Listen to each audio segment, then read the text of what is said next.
bridges, methodically, with precision, and designed to last.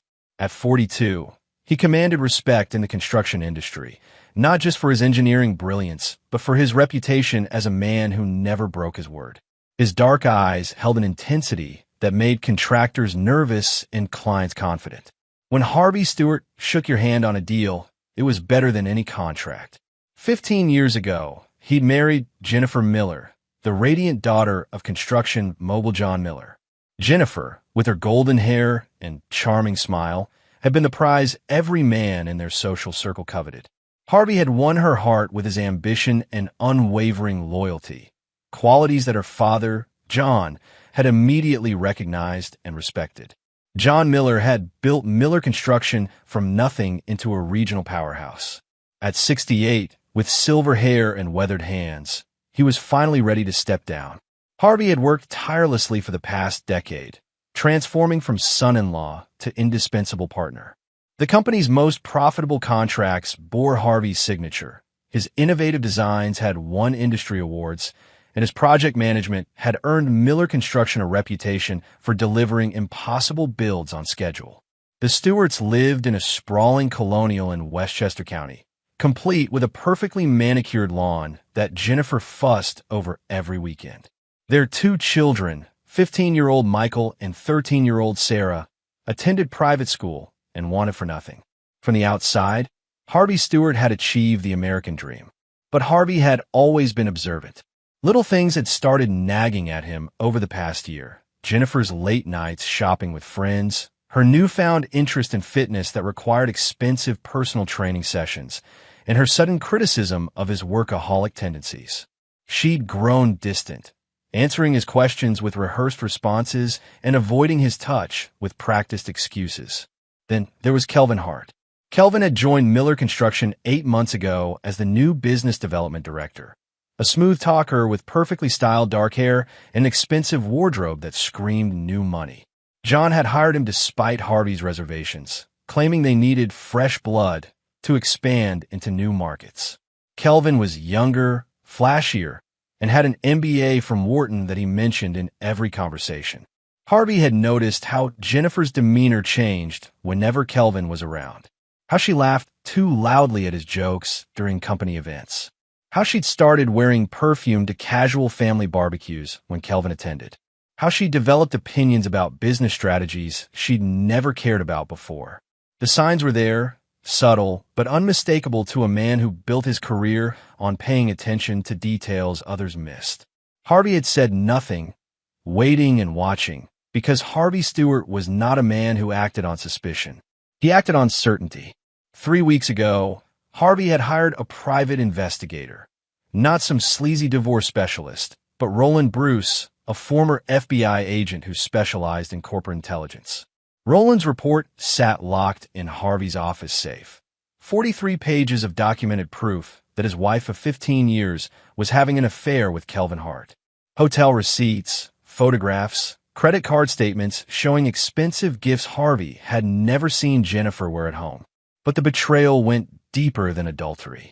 According to Roland's investigation, Jennifer and Kelvin had been planning for months. John Miller's retirement party wasn't just a celebration. It was an ambush. The board meeting scheduled for the morning after the party would vote on Harvey's removal from the company. Kelvin would slide into Harvey's position. Jennifer would get a profitable divorce settlement, and Harvey would be left with nothing but the shame of his professional and personal failure. They'd underestimated him completely. Harvey closed the investigator's report and placed it back in his safe. Tomorrow night, at John Miller's retirement party, Jennifer would smile and tell him to grab the champagne. He would find a termination letter exactly as they planned. But what Jennifer and Kelvin didn't know was that Harvey Stewart had spent the last 3 weeks preparing his own surprise. He'd liquidated personal investments they didn't know about, moved assets Jennifer couldn't track, and made phone calls to people who owed him favors spanning 15 years in the industry. Harvey had built his reputation on loyalty and keeping his word, but he'd also built it on never forgetting a betrayal. As he sat in his study that evening, watching Jennifer read bedtime stories to Sarah through the window, Harvey felt no sadness. The time for sentiment had passed the moment she chose to conspire against him instead of simply asking for a divorce. Jennifer had declared war by involving his career, his reputation, and his relationship with John Miller. Harvey Stewart had never lost a war. Chapter 2. The Revelation. The Miller estate buzzed with celebration. 200 guests filled the grand ballroom, toasting John Miller's remarkable 40-year career. Crystal chandeliers cast warm light over men in expensive suits and women draped in designer gowns. The who's who of the construction industry had gathered to honor a legend, and Harvey played his part perfectly, the devoted son-in-law, proud of his mentor's legacy. Jennifer looked stunning in her emerald dress, the one she'd claimed was for special occasions. Harvey now knew she'd worn it to her hotel meetings with Kelvin. She moved through the crowd with practiced grace, accepting compliments on her father's success while playing the role of supportive wife. Kelvin Hart worked the room like a predator marking territory. He'd positioned himself near the board members, laughing at their jokes and presenting himself as the future of Miller Construction. Harvey watched him with detached curiosity, noting how Kelvin's confidence had grown over the past month. The man actually believed he'd outmaneuvered Harvey Stewart. John Miller approached the podium for his speech, his voice carrying the weight of 4 decades in business. "Building isn't just about concrete and steel," he said, his eyes finding Harvey in the crowd. "It's about trust, loyalty, and legacy. I'm proud to pass this company to people who understand those values." The irony wasn't lost on Harvey. John genuinely believed he was protecting the company by removing his son-in-law. Jennifer had poisoned her father's mind with carefully crafted stories about Harvey's declining performance and concerning judgment calls. Kelvin had provided the business case, presenting a restructuring plan that painted Harvey as a liability rather than an asset. As the applause died down, Jennifer appeared at Harvey's side, her smile radiant for the cameras. "Honey," she said, her voice honey-sweet with false affection, "would you grab a champagne from the coat check? Father wants to make a private toast with the family." Harvey nodded, playing his part one final time. "Of course, darling." The coat check area was dimly lit and empty. Harvey found the box Jennifer had described, wrapped in gold paper with an elegant bow. His hands were steady as he opened it, though his heart rate didn't change when he saw the contents. The termination letter was typed on Miller Construction letterhead, signed by all 7 board members. His final paycheck lay beneath it, along with a sticky note in Jennifer's handwriting. The board voted. "You're fired." For a moment, Harvey simply stared at the note.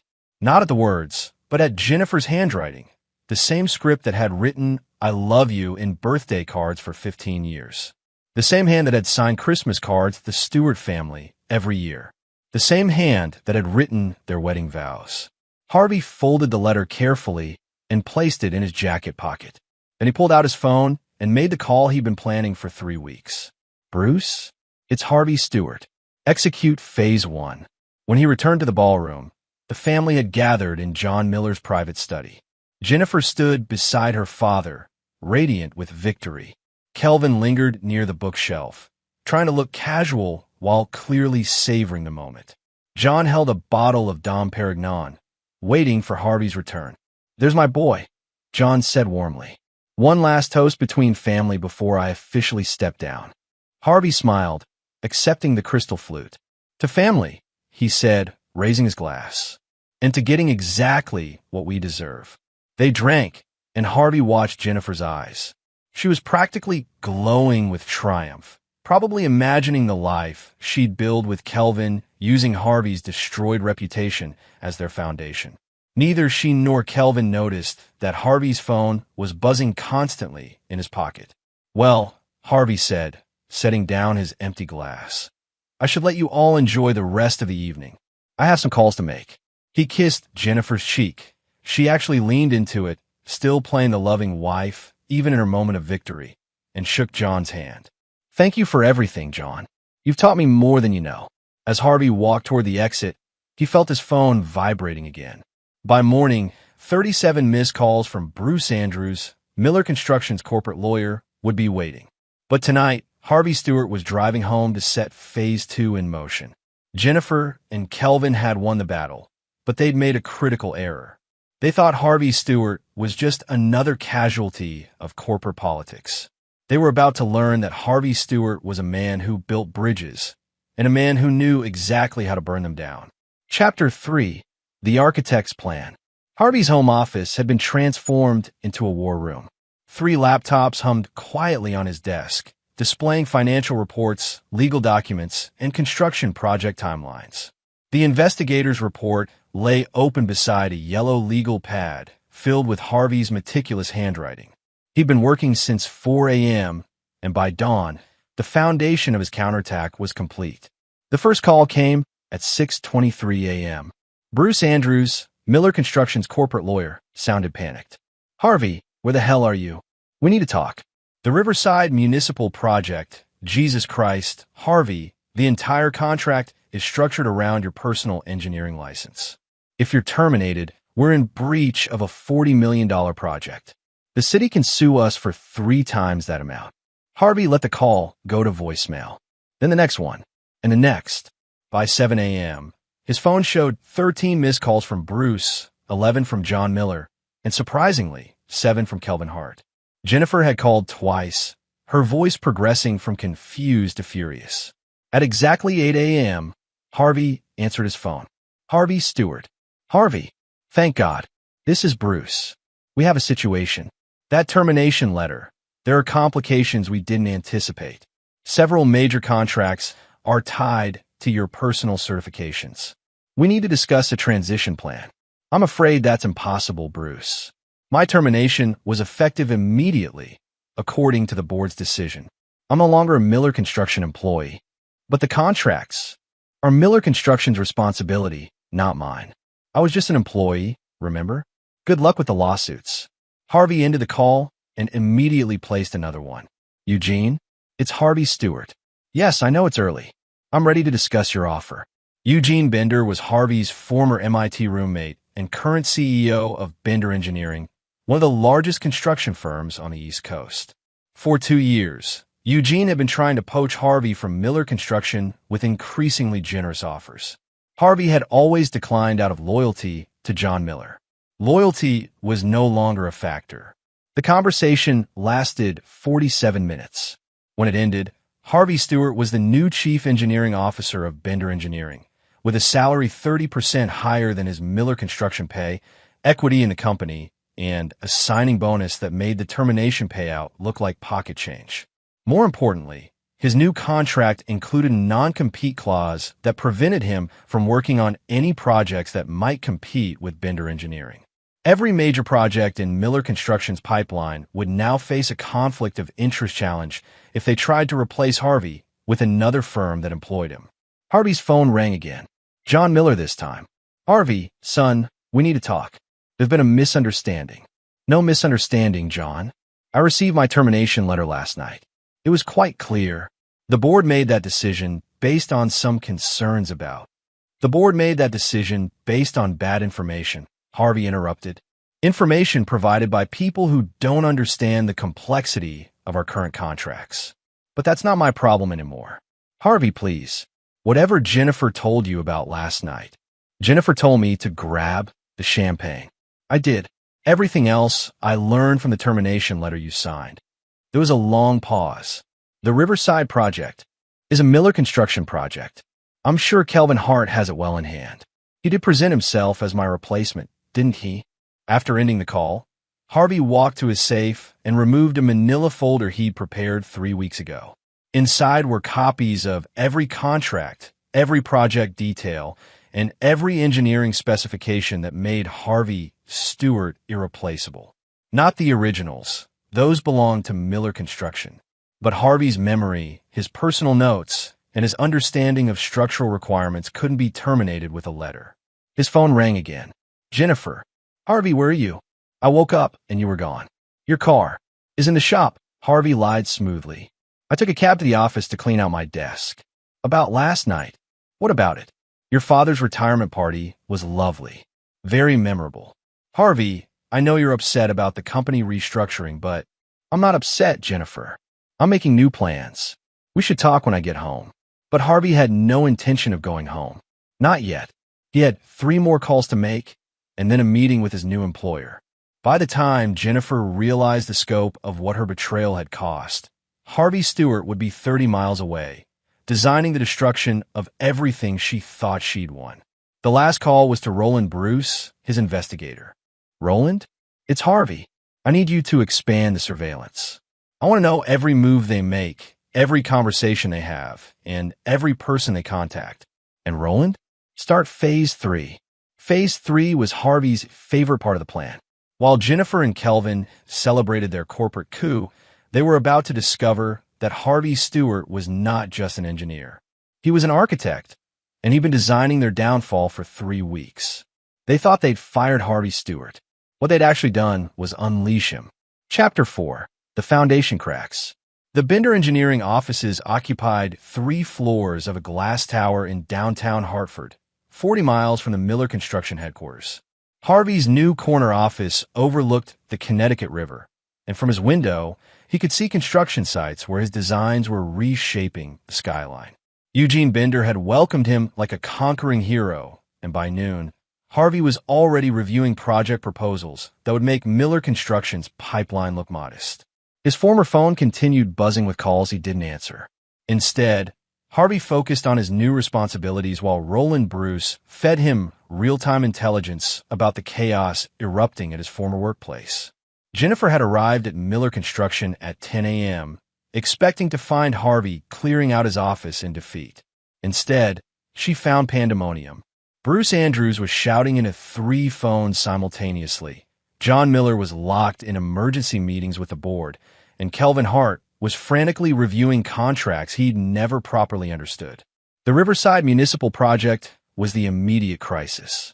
The city had invested $40 million in Harvey's innovative bridge design, which required his personal engineering seal and ongoing supervision. Miller Construction's termination of Harvey triggered a breach of contract clause that exposed them to liquidated damages exceeding $100 million. But Riverside was just the beginning. Harvey had spent 15 years building relationships with municipal planners, state transportation departments, and federal project managers. His reputation had opened doors that Miller Construction couldn't have accessed otherwise. The company's most prestigious contracts, the Metro-North Railway expansion, the Harbor Restoration Project, the new courthouse complex, all contained provisions that made Harvey's involvement essential. Kelvin Hart was discovering that business development meant more than PowerPoint presentations and networking lunches. The technical specifications Harvey had developed couldn't be replicated by reading his files. The relationships Harvey had cultivated couldn't be transferred with a handshake. The innovation that had made Miller Construction a premier firm was walking out the door in a custom-tailored suit. At 2 p.m., Harvey's assistant knocked on his office door. "Mr. Stewart, there's a Jennifer Stewart here to see you. She says she's your wife." Harvey looked up from the structural plans he was reviewing for a casino project in Atlantic City, a project Miller Construction had bid on but lost to Bender Engineering 6 months ago. "Send her in." Jennifer entered like a woman walking into battle. Her designer suit was armor, her smile was a weapon, and her eyes held the cold calculation Harvey had failed to see for too many years. She was beautiful, brilliant, and absolutely furious. "Hello, darling," she said, closing the door behind her. "Lovely new office. Very impressive. Thank you." Eugene spared no expense. "Eugene Bender, your new employer." Jennifer moved to the window, her heels clicking against the marble floor. "Funny how quickly you found a new position. Almost like you were planning this." Harvey leaned back in his leather chair, studying his wife with the same attention he gave structural blueprints. "Planning what? Finding work after being terminated? I'd call that basic financial responsibility. Don't play games with me, Harvey. The Riverside project is falling apart. 3 other contracts are in jeopardy. Daddy's company is facing lawsuits that could destroy 40 years of work. And what does that have to do with me? I was terminated yesterday, remember? Miller Construction made it clear that my services were no longer needed." Jennifer's mask slipped for just a moment, revealing the fury beneath. "You're sabotaging the company out of spite. I'm protecting my professional reputation." Every contract I signed was based on my personal guarantee of engineering excellence. If Miller Construction no longer wants my involvement, they can't use my reputation to secure their projects. The board is willing to reconsider the termination. Daddy wants to offer you a partnership, full restoration of your position, even a raise. How generous, Harvey interrupted. And what changed their minds? Yesterday, I was a liability who needed immediate removal. Today, I'm partnership material. Jennifer's composure cracked further. Harvey, please. Whatever you think you know. I know that Kelvin Hart presented a business case for my removal 3 weeks ago. I know that you supported that recommendation. I know that you orchestrated last night's humiliation because you thought it would be dramatic and decisive. Jennifer stared at him, her face pale beneath her carefully applied makeup. How could you possibly know about your affair?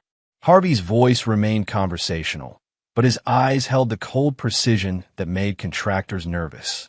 Jennifer, I've known for months. Did you really think I wouldn't notice the late nights, the new clothes, the way you light up whenever Kelvin enters a room? The silence stretched between them like a suspension cable under tension. Jennifer's breathing was shallow, her hands clenched at her sides. When she finally spoke, her voice was barely above a whisper. If you knew, why didn't you say anything? Because I needed to understand the scope of the betrayal. An affair is personal. Destroying my career was business. The moment you made it business, you declared war. Harvey stood and walked to his window, looking out at the construction sites below. I built Miller Construction's reputation. I designed the projects that made your father proud. I created the innovations that separated his company from every competitor. And you threw all of that away for what? Better sex? A younger man? The thrill of betrayal? It wasn't like that. It was exactly like that. Harvey turned to face her, and Jennifer stepped backward involuntarily. The man looking at her wasn't the devoted husband who'd brought her coffee every morning for 15 years. This was Harvey Stewart, the engineer, calculating load-bearing capacities and stress points with mathematical precision. You wanted me destroyed, Jennifer. You're about to learn what that actually looks like. Jennifer's phone buzzed with a text message. She glanced at it, and her face went white. What is it? Harvey asked, though he already knew. Roland Bruce was very punctual. It's Kelvin. He says there's been a problem with the Metro North project. Some kind of inspection issue. Harvey smiled for the first time since the conversation began. Phase 4 just started. Chapter 5, Structural Failure. Kelvin Hart's office at Miller Construction looked like a hurricane had blown through it. Legal documents covered his desk. His laptop displayed 17 different crisis management emails, and his trash can overflowed with crumpled pages of calculations he couldn't make work. The man who'd been so confident 48 hours ago now looked like he hadn't slept since Jennifer's revelation about Harvey's knowledge. The Metro North Railway expansion had hit its first major snag at 3:47 p.m. State transportation inspectors had arrived unannounced to review Harvey's innovative rail junction design. The problem wasn't with the engineering. Harvey's work was flawless. The problem was that Kelvin Hart couldn't explain it. The lead inspector, Miguel Fritz, was a 20-year veteran who'd worked with Harvey on 6 previous projects. He knew Harvey's methodology, trusted his calculations, and expected to discuss technical specifications with the project's chief engineer. Instead, he found Kelvin fumbling through files and making excuses about Harvey's sudden departure. Where is Harvey Stewart? Miguel had asked. Mr. Stewart is no longer with the company, Kelvin replied, sweat beading on his forehead despite the air conditioning. Since when? Since yesterday. Miguel Fritz had stared at Kelvin for a long moment, then made a phone call. 30 minutes later, the entire Metro North project was placed under regulatory review, pending verification of the engineering specifications by the original designer.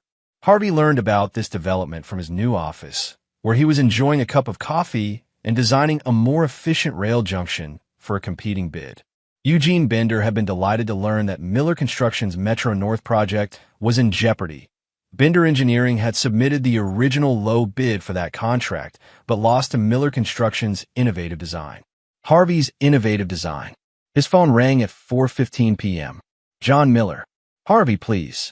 Miguel Fritz says the Metro North project can't proceed without your direct involvement. The state won't accept Kelvin's oversight. That's unfortunate, Harvey said, not looking up from his blueprints.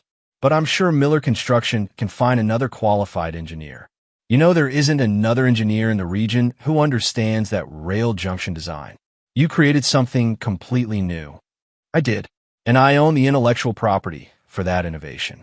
It's part of my personal engineering portfolio, not Miller Construction's assets. The silence on the other end was deafening. Harvey could practically hear John Miller's world collapsing. Harvey, son, what do you want?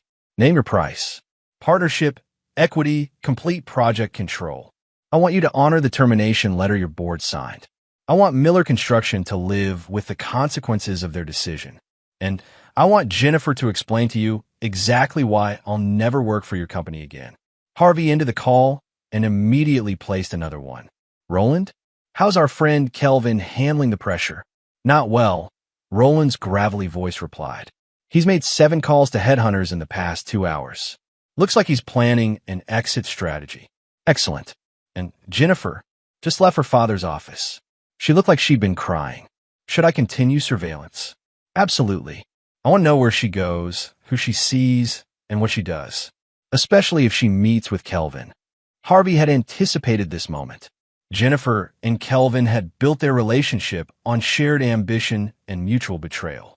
When that ambition crumbled, the relationship would follow.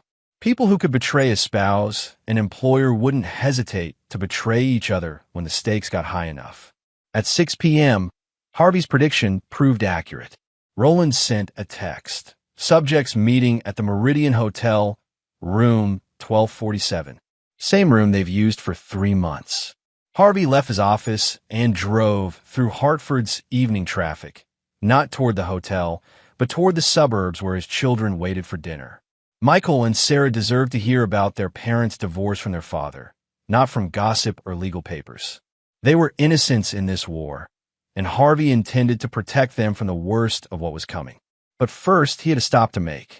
The Meridian Hotel's lobby was elegant and discreet, exactly the kind of place where successful professionals conducted private business. Harvey walked through it like he belonged there, nodding to the concierge and taking the elevator to the 12th floor. He didn't go to room 1247. He went to room 1249, which Roland had reserved under a false name 3 hours earlier. The adjoining rooms shared a thin wall, and Roland's surveillance equipment could pick up conversations clearly. Harvey put on headphones and listened to his wife and her lover discuss their crumbling plans. Can't handle the technical aspects, Jennifer was saying. Daddy's furious. The board is talking about emergency restructuring. I never said I could replace Harvey's engineering expertise, Kelvin replied. I said I could handle the business development side while we found technical contractors. We don't have time for contractors. We have deadlines, penalties, lawsuits. Then maybe you should have thought about that before you decided to destroy your husband's career for fun. There was a sharp crack, the sound of Jennifer slapping Kelvin across the face. Don't you dare blame this on me. You wanted Harvey gone as much as I did. You said he was holding the company back from modern business practices. I said the company needed fresh leadership. I didn't say we should fire the one man who makes our projects work. Harvey smiled in the darkness. The foundation was cracking exactly as he designed it. So what do we do now? Jennifer asked. We salvage what we can. I'll take a position with another firm.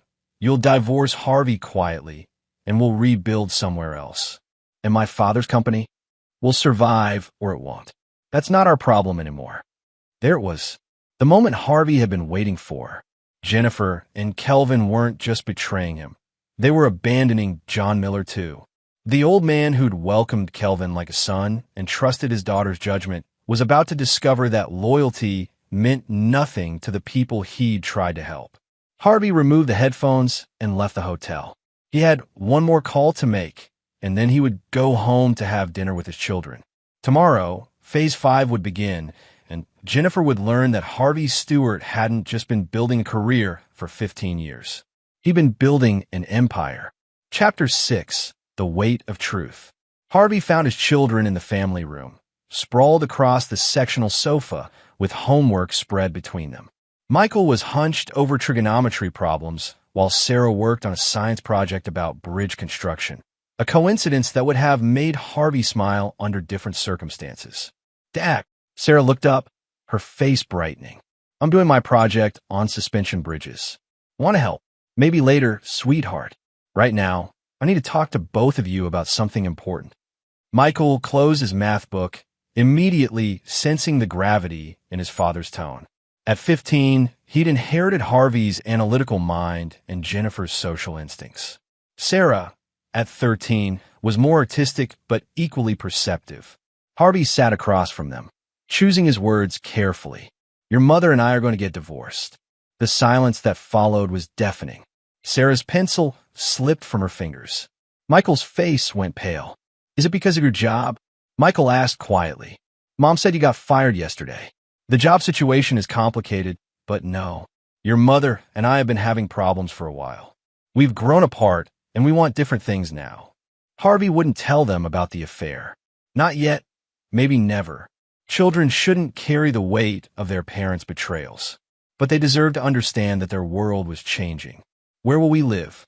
Sarah's voice was small, scared. "That's still being decided.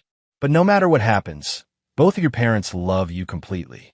This divorce is about problems between your mother and me, not about either of you." Michael leaned forward, his expression serious beyond his years. "Dad, are you okay? You look different." Harvey studied his son's face, seeing Jennifer's features combined with his own determination. "I'm handling a lot of changes right now, but I want you both to know that I'll always take care of you. Always." They talked for another hour, Harvey answering their questions as honestly as possible without revealing the scope of the war brewing around them.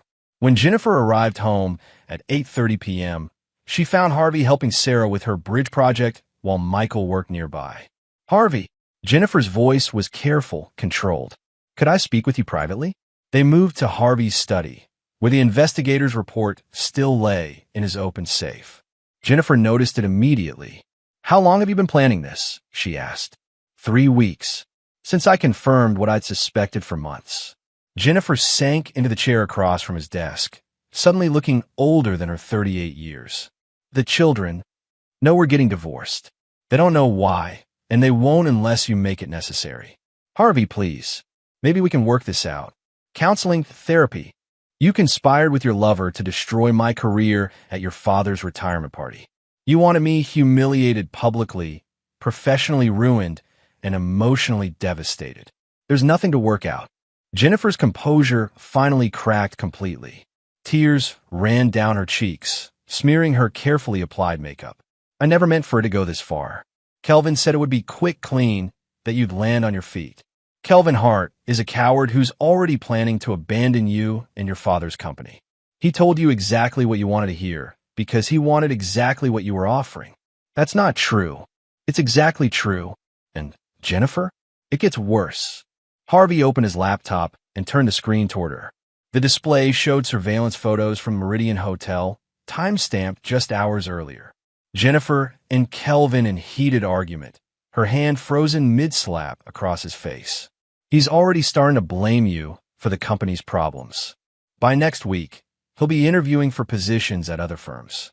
By next month, he'll be telling people that the affair was your idea, that you seduced him away from his professional judgment." Jennifer stared at the photos, her face cycling through shock, anger, and finally, understanding. "You've been watching us. I've been protecting myself. Everything I've done has been in response to your actions. You declared war, Jennifer. I'm simply better at fighting it. What do you want from me?" Harvey closed the laptop and leaned back in his chair. "I want you to understand what you've lost. Tomorrow, Miller Construction will face its second major contract review. By Friday, your father will be looking at lawsuit exposure that could bankrupt the company. Next week, every major project in their pipeline will be in jeopardy. And you could stop all of that. I could, but I won't. Even if it destroys my father? He never hurt you, Harvey. He loved you like a son. John Miller signed my termination letter based on lies you, and Kelvin fed him. He chose to trust his daughter and her lover over 15 years of loyalty and results. That was his choice." Jennifer was quiet for a long moment, processing the scope of the destruction Harvey had unleashed. When she finally spoke, her voice was barely audible. What about us? What about our family? We haven't been a family for months. We've been strangers living in the same house, playing roles for the children's benefit. The only difference now is that I'm not pretending anymore. Harvey stood and walked to his safe, removing a manila envelope he'd prepared that morning.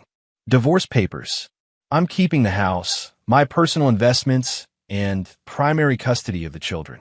You'll receive spousal support for 5 years, enough to maintain a reasonable lifestyle while you rebuild your career. Primary custody? Jennifer's voice sharpened. You can't just take my children. I can and I will. The investigators' report documents your affair in detail. Your conspiracy to destroy my career shows calculated dishonesty. No family court judge will award primary custody to a mother who prioritized her lover over her family's stability. Jennifer took the envelope with shaking hands. Harvey, please. Don't do this. Don't destroy everything out of anger. Harvey walked to the door of his study, then paused and looked back at his wife of 15 years. I'm not destroying anything, Jennifer. I'm just letting you live with the consequences of what you built. As Jennifer sat alone in the study, Harvey returned to the family room to help Sarah finish her bridge project. Tomorrow would bring new crises, fresh revelations, and a next phase of his carefully constructed revenge. But tonight, he would be the father his children needed while their world fell apart around them. The foundation Jennifer and Kelvin had tried to destroy was proving stronger than they'd imagined. The structure they'd built their betrayal on was about to collapse completely. Chapter 7. The Collapse. The Miller Construction Emergency Board meeting convened at 7 a.m. on Friday morning, 3 days after John Miller's retirement party. The conference room that had hosted celebratory toasts just 72 hours earlier now felt like a funeral parlor. 7 board members sat around the mahogany table, their faces grim as Bruce Andrews delivered the legal assessment. Gentlemen, we're looking at potential liability exceeding $200 million. The Riverside Municipal Project alone carries liquidated damages of $112 million. Metro North is under regulatory review, which could trigger federal penalties. The Harbor Restoration Project is on hold pending engineering verification. John Miller sat at the head of the table, his retirement celebration photos still displayed on the credenza behind him. He looked like he'd aged a decade in 3 days. How did this happen? Asked Carlton Glenn, the company's chief financial officer. Harvey Stewart was supposed to be a liability. Kelvin Hart assured us that replacing him would improve efficiency. All eyes turned to Kelvin, who sat at the far end of the table looking like a man facing execution.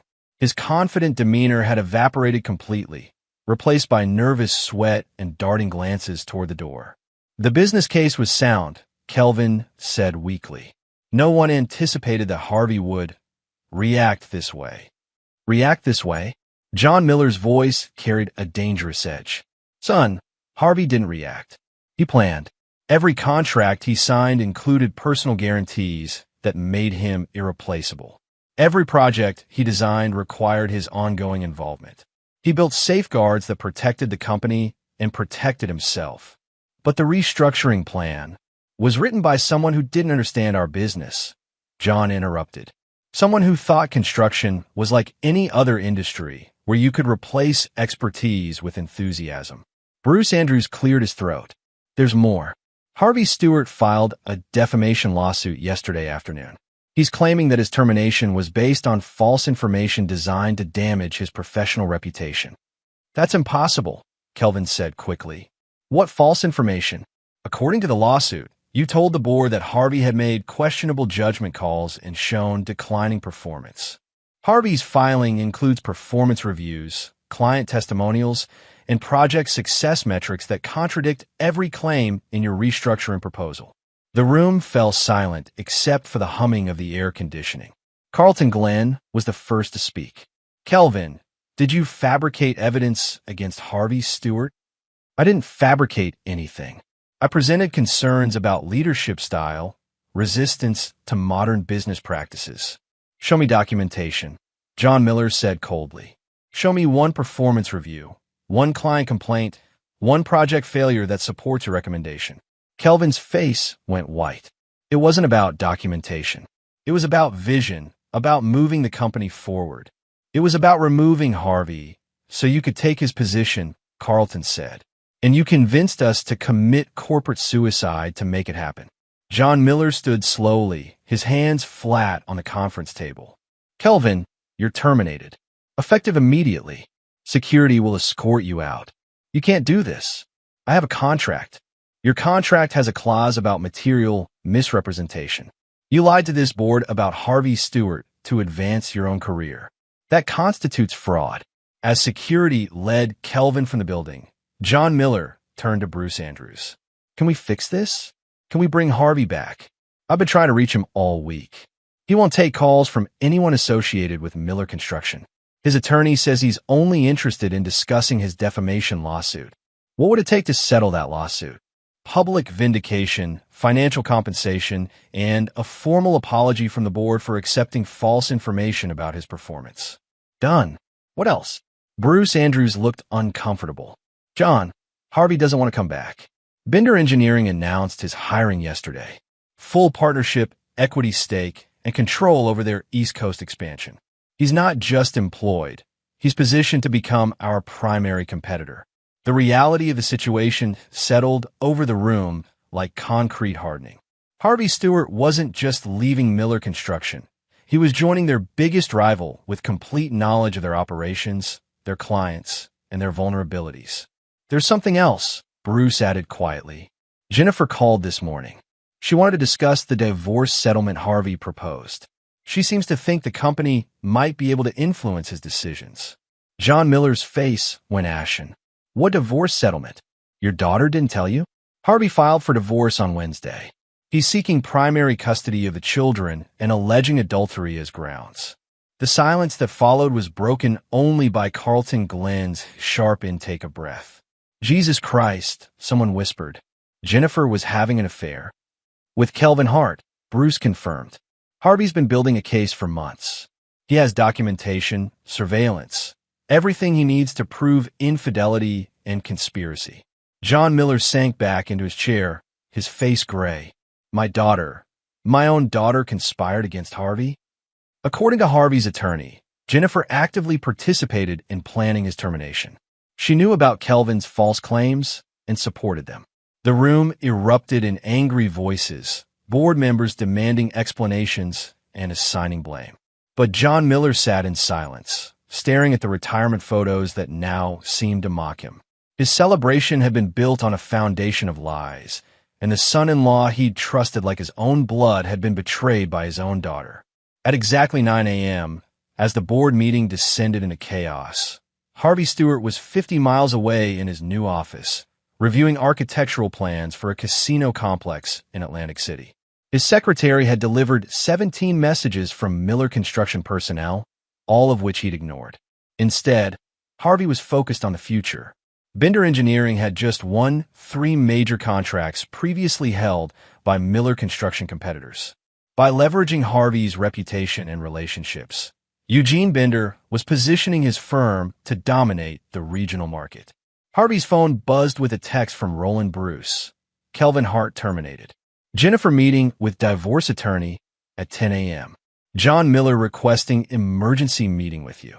Harvey typed back, no meetings. Continue surveillance. Prepare Phase 6. Phase 6 was the final component of Harvey's plan, and it would ensure that Jennifer and Kelvin's betrayal had permanent consequences.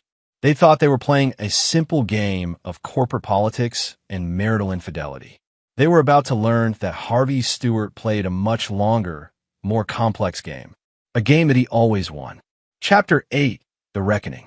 Jennifer sat in her car outside the law offices of Mitchell Conley, trying to summon the courage to walk inside. The divorce attorney Harvey had recommended was supposedly fair but thorough, which, coming from Harvey, probably meant he would dissect her life with surgical precision. Her phone buzzed with another call from her father. She'd been avoiding him since Wednesday night, unable to face the disappointment and anger in his voice. The empire John Miller had spent 40 years building was crumbling because his daughter had chosen passion over loyalty. Inside the law office, Mitchell calmly reviewed Harvey's proposal with professional detachment. At 62, he'd handled hundreds of divorce cases, but this one was particularly complex. Mrs. Stewart, your husband's settlement offer is comprehensive. He's documented extensive evidence of adultery, and his filings suggest premeditation in the destruction of his career. Premeditation, the timing of your affair correlating with business decisions affecting his employment. The coordinated effort to remove him from Miller Construction while you were involved with his replacement. It creates a pattern that suggests calculated betrayal rather than spontaneous infidelity. Jennifer stared at the legal documents spread across the conference table. What does that mean for me? It means your husband has built a case that portrays you not just as an unfaithful spouse, but as someone who actively conspired against your family's financial security. That significantly impacts custody considerations and spousal support calculations. But I'm their mother. You're a mother who prioritized her affair over her children's stability. The evidence shows you were planning to leave their father financially and professionally destroyed. No judge will ignore that when determining what's in the children's best interests. Jennifer's hands shook as she signed document after document, each one a testament to how thoroughly Harvey had outmaneuvered her. The custody arrangement gave her every other weekend and one evening per week. The spousal support would last 5 years and decrease annually. The house, the savings, the investments, everything stayed with Harvey. There is one unusual provision, Mitchell noted. Your husband is requiring that you sign a detailed statement acknowledging your role in his termination from Miller Construction. What kind of statement? A sworn affidavit admitting that you provided false information about his performance to justify his removal. It will be part of his defamation lawsuit against the company. Jennifer read the affidavit with growing horror. Every detail was accurate. Her conversations with Kelvin about Harvey's outdated approaches, her suggestions to her father about modernizing leadership, her active participation in building the case for Harvey's termination. If I sign this, what happens? Your husband drops his demands for additional punitive measures. If you refuse to sign it. Mitchell paused, consulting his notes. He's prepared to seek full custody and eliminate spousal support entirely. Jennifer signed the affidavit. Meanwhile, across town, Kelvin Hart was having his own reckoning. The security guards had escorted him from Miller Construction with nothing but the personal items from his desk. His corporate credit cards were canceled, his company car was repossessed, and his reputation in the industry was toxic. The headhunters he'd contacted earlier in the week were no longer returning his calls. Word had spread quickly through the tight-knit construction community that Kelvin Hart had fabricated evidence against Harvey Stewart, one of the most respected engineers in the region. No reputable firm would risk their credibility by hiring him. His apartment lease was in Jennifer's name, a precaution they'd taken to keep their affair discreet. With Jennifer facing her own financial constraints, Kelvin found himself without income, without prospects, and without allies. At 3 p.m., Kelvin made a desperate decision. He drove to Bender Engineering and requested a meeting with Harvey Stewart. Harvey agreed to see him. The Bender Engineering conference room was stark and modern, nothing like the warm mahogany atmosphere of Miller Construction. Harvey sat across from Kelvin with the same professional courtesy he'd shown to hundreds of contractors over the years. "What can I do for you, Kelvin?" "Harvey, I need you to know that the whole thing got out of hand. I never intended for it to go as far as it did." "You mean the affair or the conspiracy to destroy my career?" "Both." "Neither. Look, Jennifer and I. It started as just attraction, but then she began talking about how you were holding the company back, how her father needed fresh leadership. I thought I was helping." Harvey leaned back in his chair, studying Kelvin with the analytical gaze that had made him successful. "You thought you were helping by lying about my performance? By fabricating evidence of poor judgment? I thought if you left voluntarily, everyone would benefit. You'd find a better position, the company would modernize, Jennifer would be happier. You thought you'd get my job, my wife, and my life. Everything else was just justification." Kelvin's composure cracked. "Please, Harvey, I know I fucked up, but I'm destroyed. No one will hire me. Jennifer won't even take my calls. I'm facing bankruptcy. And what would you like me to do about that?" Recommend me. Vouch for my business development skills. Help me find a position somewhere that I can rebuild. Harvey was quiet for a long moment, considering the broken man across from him. When he finally spoke, his voice held no anger, no satisfaction, just cold, mathematical precision.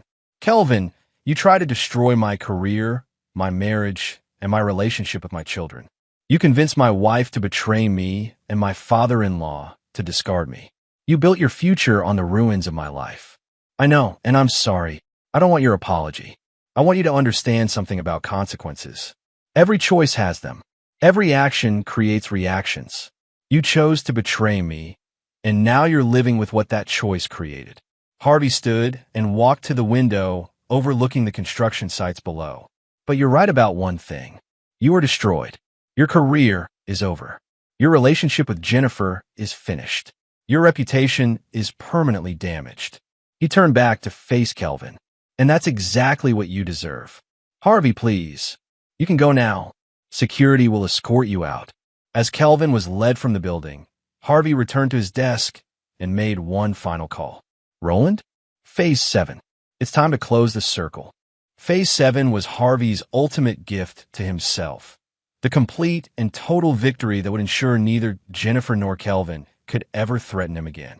They destroyed his trust, his marriage, and his relationship with John Miller. Now Harvey Stewart would destroy them completely. Chapter 9. The Last Foundation. 6 months later, Harvey Stewart stood in his new office at Bender Engineering's expanded headquarters, reviewing the quarterly reports that showed his division's unprecedented success. The regional construction industry had experienced a dramatic reshuffling, with Miller Construction losing 60% of its major contracts and Bender Engineering emerging as the dominant firm in the Northeast. John Miller had been forced to sell Miller Construction to a Chicago-based corporation that immediately restructured the company, laying off 40% of the workforce. The proud family business that had taken 40 years to build was now just another subsidiary in a corporate portfolio. Harvey felt no satisfaction in the old man's downfall, but he felt no regret either. John Miller had made his choice when he signed that termination letter.